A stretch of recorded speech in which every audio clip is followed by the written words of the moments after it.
ஓம் குருவே நமக. ஓம் சுக்கிர பகவானே நமக. ஓம் சுக்கிர பகவானே நமக. ஓம் சுக்கிர பகவானே நமக. அனைவருக்கும் வணக்கம். பாண்டிச்சேரியிலேருந்து ஜோதிடர் முருகன். பாகம் 33. இதில் சஸ்தாசகத்தில் வேதை அப்படிங்கிறத எப்படி கண்டுபிடிக்கிறது, சஸ்தாசகம்னு என்ன, வேதைன்னு என்ன. சஸ்தாசகம் என்றால் நம்ம சந்திரனையும் வைத்து 6 8 வந்தால் சஸ்தாசம் சொல்லுவோம். அதில் எந்த மாற்று கருத்தே கிடையாது. ஆனால் அதில் இன்னும் உள்ளே ஒரு ஆழமாக பார்க்கும்போது அதில் ஒரு வேதை இருக்கிறது அப்படிங்கிறது அதுதான் கடுமையாக தோஷம் செய்கிறது. நீங்கள் 2 ஜாதகத்தில் சந்திரனை மட்டும் வச்சுட்டு அதை விளக்கிட்டு போயிடுவீங்க. ஆனால் அந்த ஜாதகத்திலேயே 6 8 இருக்கக்கூடிய கிரகம் சஸ்தாசமாக வேலை செய்யுமா, வேதையாக வேலை செய்யுமா, அது என்ன பிரச்சனை செய்யும் அப்படிங்கிறத தெரியாமல் நிறைய ஜோதிடர்கள் அதை ஒதுக்கிட்டாங்க அப்படின்றதான் நம்மளுடைய கருத்து. இப்போ தனுசு ராசி அப்படின்னு சொல்கிறோம். நம்ம இது வரைக்கும் 8 ராசிக்கு போட்டிருக்கோம் சஸ்தாசகம் வேதியின் ரகசியத்தை. இப்போ தனுசு ராசின்னு சொன்னால் இந்த இடத்துல சந்திரன் இருப்பார். இந்த இடத்துல தனுசு ராசியில் சந்திரன் இங்கே இருப்பார். இப்போ ஆப்போசிட் ஜாதகத்தில் சந்திரன் இங்கே இருப்பார் வச்சுக்கிடுவோம். இப்போ இது பார்த்தீங்கன்னா 8 வரும், இது 6 வரும். இது 6 8 சந்திரன் சஸ்தாசகம் அப்படின்னு சொல்லிட்டு நம்ம எல்லா ஜோதிடர்களும் தெரியும் சொல்லுவாங்க. ஆனால் அதையும் தாண்டி இப்போ அந்த ஜாதகத்தை கூட விட்டுடலாம். இப்போ இந்த ஜாதகத்துக்கே கணக்கு பார்த்தீங்கன்னா இப்போ மூல நட்சத்திரத்தில் ஒருத்தர் பிறந்திருக்காருன்னு வச்சுக்கிடுவோம். மூல நட்சத்திரத்துக்கு 8வது ராசியில் ஆயில்ய நட்சத்திரம். ஆயில்ய நட்சத்திரம்லாம் பாருங்க, மூல நட்சத்திரம் பிறந்தவங்களுக்கு சந்திரன் இங்கே தான் இருப்பார். இந்த இதை விட்டுறலாம், சந்திரன் விட்டுறலாம். இப்போ ஆயில்ய நட்சத்திரம் அப்படின்னு பண்ணிட்டீங்கன்னா ஆயில்ய நட்சத்திரம் அந்த ஜாதகத்துக்கு கிடையாது. இந்த ஆயில்ய நட்சத்திரத்தில் கிரக பாதசாரணத்தில் பார்த்தீங்கன்னா இந்த ஆயில்ய நட்சத்திரத்தில் என்ன கிரகம் இருக்குன்னு பார்க்கணும். இல்லைன்னா பிரச்சனை இல்லை, விட்டுறலாம். இருந்தால் அப்படின்னு சொல்லுங்க, சூரியனை சொல்லலாம், செவ்வாயை சொல்லலாம், புதனை சொல்லலாம், குரு சுக்கிரன் சனி ராகு கேது, இந்த 8 கிரகங்கள் இந்த இடத்தில் இருந்தால் ஏதோ ஒரு இடத்தில் 8 கிரகங்களும் இருக்கின்றதில் ஏதோ ஒரு கிரகம் அப்படின்னு வச்சுக்கலாம். இப்போ அந்த ஆயில்யத்தில் ஒரு கிரகம் இருந்தால் என்ன நடக்கும்னு கேட்டிங்கன்னா அது சஸ்தாசகம் மட்டும் இல்லை வேதையாகவும் மாறிவிடும். இப்போ இந்த ஜாதகத்துக்கு கேது திசை நடந்தால் இந்த இடத்துல இருந்து ஒரு கிரகம் இருந்து அந்த புத்தியில் அவருக்கு இந்த வேதையை வேலை செய்ய ஆரம்பிச்சிடும். அதுதான் முக்கியமான விஷயம். ஓகேங்களா? இப்போ மூல நட்சத்திரத்துக்கு ஆயில்ய நட்சத்திரம்னு பார்த்துட்டோம். என்ன கிரகன்றதுக்கு பின்னாடி ஒரு அட்டவணை இருக்குது, அது காட்டுறேன். இப்போ அடுத்து பூராட நட்சத்திரம். இது இங்கே தான் இருக்கும். சந்திரன் இங்கே தான் இருப்பார் தனுசு ராசியில்.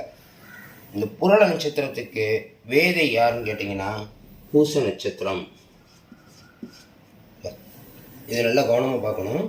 பூராட நட்சத்திரத்துக்கு பூச நட்சத்திரம் வேதை. இப்போ பூராட நட்சத்திரத்துக்கு ஆயில்ய நட்சத்திரம் தாராளமாக பொருத்தம் இருந்தால் சேர்க்கலாம். ஆனால் 6 8ன்னு நம்ம பேர் திருமண பொருத்தத்தில் விட்டுருவாங்க. நான் இப்போ இந்த தனிப்பட்ட ஜாதகத்துக்கு மட்டும் தான் சொல்லிகிட்டு இருக்கேன், பொருத்தத்துக்கே போகலை. ஓகேங்களா? சரி. இங்கே உத்திராடம் 1ஆம் பாதம், உத்திராடம் 1ஆம் பாதம் மட்டும் இந்த தனுசு ராசியில். அப்போ இங்கே புனர்பூசம் 4ஆம் பாதம் மட்டும்தான். இப்போ பாருங்கள், உத்திராட நட்சத்திரம் ஒருத்தர் பிறந்திருந்தால் தனுசு ராசின்னு சொல்லுவாங்க. அங்கே புனர்பூசம் 4ஆம் பாதத்தில் ஒரு கிரகம் இருந்தால் அது வேதையாக மாறிவிடும். அதே நேரத்தில் புனர்பூசம் 3ஆம் பாதமாக இருந்தால் பிரச்சனை இல்லை, நமக்கு தேவையில்லை. ஏன்னா இது 7 7 வரும். இதுதான் ஜோதிடத்தில் ரகசியமே, அதுதான். புனர்பூசம் 1 2 3 பாதம் அப்படின்னு எடுத்துக்கிட்டிங்கன்னா 7 7 வரதுனால் அங்கே புனர்பூச நட்சத்திரத்துக்கு வேதை வேலை செய்யாது, சஸ்தாசனம் வேலை செய்யாது என்கிற விதியும் அந்த இடத்துல இருக்குது. இப்போ நம்ம அந்த ஷார்ட் ஒன்று பார்த்துருவோம். இப்போ மூல நட்சத்திரத்துக்கு ஆயுள் நட்சத்திரத்தில் என்ன கிரகம் இருக்குன்னு பார்க்கணும்னு சொன்னோம்ல. இப்போ இந்த சந்திரனை தவிர மற்ற ஏதோ ஒரு கிரகம் இருந்தால், இந்த 8 கிரகத்தில் ஏதோ ஒரு கிரகம் இருந்தால் அதனுடைய நட்சத்திரத்தை சேர்க்கக்கூடாது. இப்போ உதாரணமாக ஆயில்ய நட்சத்திரத்தில் ராகு இருக்காருன்னு வச்சுக்கோங்க. அப்போ அந்த ஜாதகத்துக்கு திருவாதிரை சுவாதி சதய நட்சத்திரம் திருமணத்துக்கு சேர்த்தால் அது வேதையாக மாறி பிரச்சனையை கொடுத்து விடும். இன்னும் திருமண பத்திரத்துக்கு நிறைய விதிகள் இருக்குது. இது முக்கியமாக இதை பார்க்காதனால தான் அவங்களுக்கு திருமண வாழ்க்கையில் பிரச்சனையாகி டைவர்ஸ் வரைக்கும் போகிற காரணம் தான். நம்ம வந்து பாசிட்டிவாக சொல்லணும்னா, அந்த மூல நட்சத்திரத்தில் ஆயில்ய நட்சத்திரத்தில் என்ன கிரகம் இருக்குதுன்னு பார்த்துட்டு அதனுடைய நட்சத்திரங்களை சேர்க்கக்கூடாது அப்படிங்கிறது தான் முக்கியமான சஸ்தாசகத்தின் வேதியின் ரகசியம். இப்போ உதாரணமாக செவ்வாய் இருக்குன்னு வச்சுக்கிடுவோம். 8ல் செவ்வாய் இருந்து ஆயில்ய நட்சத்திரத்தில் செவ்வாய் இருக்கான்னு வச்சுக்கோங்க. அப்போ மிருகசீரிட நட்சத்திரத்தை நீங்கள் பொருத்தம் பார்ப்பீங்க. செவ்வாய் ஆயில்ய நட்சத்திரத்தை கவனிச்சிக்க மாட்டீங்க. அப்போ அவங்களுக்கு பிரச்சனையை கொடுத்துரும். மிருகசீரிடம் சித்திரை அவிட்ட நட்சத்திரத்தில் பிறந்தவரை திருமணம் செய்தால் பிரச்சனையை கொடுத்து விடும். இல்லை சூரியன் இருக்காருன்னு வச்சுக்கிறோம். சூரியன் இருக்காருன்னா நீங்கள் வந்து என்ன செய்வீங்கன்னா மூல நட்சத்திரத்துக்கு கார்த்திகை உத்திரம் உத்திராடம் எடுத்தீங்கன்னா அதுவும் இந்த மாதிரி பிரச்சனையை கொடுத்துரும்.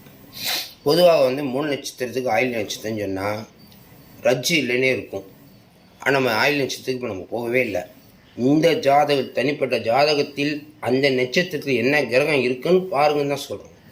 ஓகேங்களா? இப்போ இந்த உதாரணத்துக்கு ஒரு விஷயம் சொல்லிட்டு போயிடலாம். ஒரு வீடு பார்க்குறீங்க, வெளியே பளபளன்னு நல்லா பெயிண்டிங்னு அடித்து ஷோவாக இருக்கும். எவ்வளோன்னு கேட்டிங்கன்னா ஒரு 40 லட்சம் 50 லட்சம் சொல்லுவாங்க. ஆனால் உள்ளே போய் பார்த்தீங்கன்னா ஏதோ ஒரு குறை இருக்கும். அப்போ நீங்கள் எவ்வளோ ரூபா போட்டு வீடு வாங்கினாலும் வசிக்க முடியாமல் போயிட்டீங்கன்னா பிரச்சனையை கொடுத்துடும். அதே மாதிரி தான் வெளியே பார்த்தீங்கன்னா நீங்கள் 6-8 சந்திரன் மட்டும் பார்க்குறீங்க, வேதையை பார்க்குறதில்ல. வேதையை பார்க்காம விடுறதுனால இந்த மாதிரி ஒரு ஜாதகத்துக்குல நிறைய எல்லோரும் அந்த மாதிரி தான் தவறு பண்ணிகிட்ருக்காங்க அப்படிங்கிறத சொல்லிவிட்டு இப்போ 3 நட்சத்திரம் சொன்னேன். பூராட நட்சத்திரத்துக்கு அதே மாதிரி தான். பூச நட்சத்திரத்துக்கு என்ன கிரகம் இருக்குன்னு பாருங்கள். உத்திராட நட்சத்திரத்துக்கு என்ன கிரகம் இருக்குன்னு பாருங்கள். உத்திராட நட்சத்திரத்துக்கு புனப்பூச நட்சத்திரம் முதல்ல சொன்னேன்னா அந்த மாதிரி பார்த்துட்டு அதனுடைய நட்சத்திரத்தை சேர்க்காமல் தவிர்த்தால் வாழ்க்கை மிக சிறப்பாக இருக்கும். அவர்கள் அந்யோன்யமாக வாழ்வார்கள். இன்னும் பொருத்தத்தில் ஒரு முக்கியமான பாயிண்ட் என்ன கேட்டிங்கன்னா, நம்ம ஆத்மா ஜீவா சரீராவோட நம்ம பொருத்தம் பார்க்குறோம்.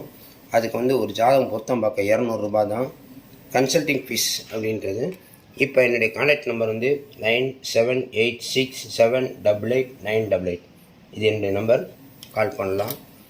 இது போன்ற வீடியோக்கள் தொடர்ந்து பாருங்கள், சப்ஸ்கிரைப் பண்ணுங்கள், உங்களுடைய நண்பர்களுக்கு ஜோதிடர்களுக்கு அனுப்புங்க. தாராளமாக எல்லாரும் நன்றாக இருக்க என்று கூறிக்கொண்டு அடுத்த வீடியோவில் மகர ராசிக்கு சந்திப்போம். நன்றி, வணக்கம்.